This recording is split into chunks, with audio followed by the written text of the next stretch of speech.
മാടായി ശ്രീ തിരുവർക്കാട്ടുകാവ് ഭഗവതി ക്ഷേത്രത്തിൽ രാമായണ മാസാചരണ പരിപാടികൾക്ക് തുടക്കമായി. ചിറക്കൽ കോവിലകം ട്രസ്റ്റി രാമവർമ്മ വലിയരാജ ഉദ്ഘാടനം നിർവഹിച്ചു. രാമായണ മാസാചരണത്തിന്റെ ഭാഗമായി വിവിധ ആത്മീയ സാംസ്കാരിക പരിപാടികളാണ് മാടായി ശ്രീ തിരുവർക്കാട്ടുകാവ് ഭഗവതി ക്ഷേത്രത്തിൽ സംഘടിപ്പിക്കുന്നത്. രാമായണ മാസാചരണ പരിപാടികൾ ചിറക്കൽ കോവിലകം ട്രസ്റ്റി രാമവർമ്മ വലിയരാജ ഉദ്ഘാടനം ചെയ്തു. രാമായണമാകട്ടെ ഒരു വ്യക്തിയുടെ രാമന്റെ കഥയാണ്. രാമന്റെ യാത്ര എന്നാണ് രാമായണത്തിന് അർത്ഥം. ഒപ്പം അത് സീതയുടെ കഥ കൂടിയാവുന്നു. ധർമ്മസംരക്ഷണത്തെക്കുറിച്ചുള്ള സന്ദേശമാണ് രാമായണം നമുക്ക് നൽകുന്നത്.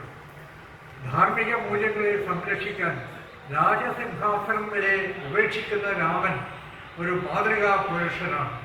MP ചന്തു ബെങ്ങരയുടെ നേതൃത്വത്തിലാണ് രാമായണ പാരായണം നടക്കുന്നത്. Sreerama Rama Rama Sri Ramachandra Jaya Sreerama Rama Rama Sriramabhadra Jaya Sreerama Rama Rama സീതാഭിരാമ Rama Sreerama Rama Rama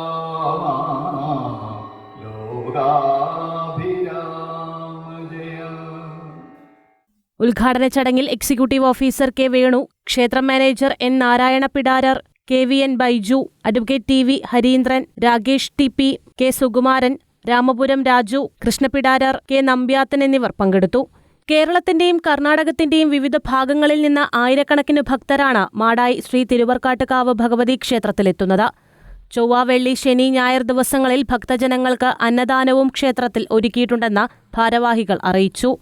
news bureau, Pazhayangadi.